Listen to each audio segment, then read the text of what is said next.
Então, a nossa preocupação foi, do Barsi na época também, foi desenvolver o que eu vou olhar para pelo menos não pagar caro por uma ação. Porque assim, se eu já sei que eu já não vou conseguir acertar o fundo, eu pelo menos preciso estabelecer ali o máximo que eu posso pagar por uma ação para eu receber ali alguma coisa que eu estou disposto.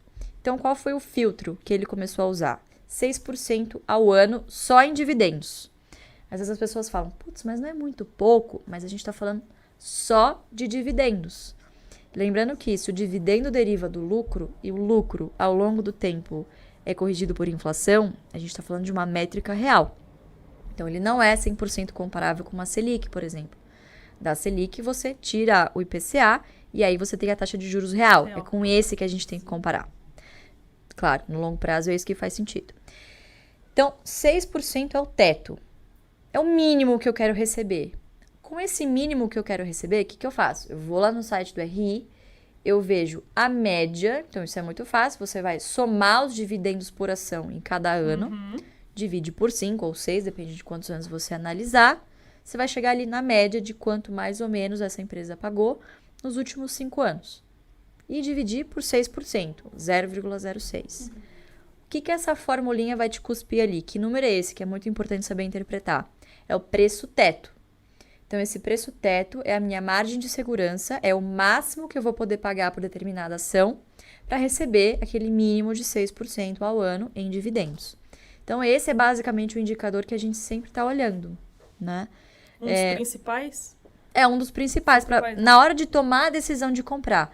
Claro que antes de tomar a decisão de comprar o ativo, você precisa analisar a qualidade.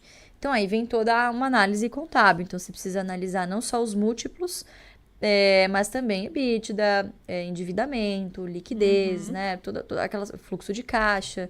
Então, tem toda uma análise por trás. Eu tô falando já dos finalmente, né? Sim. Então, as pessoas acham que a gente faz um filtro por dividendo, que tá pagando mais no momento. Não, a gente gosta de histórico.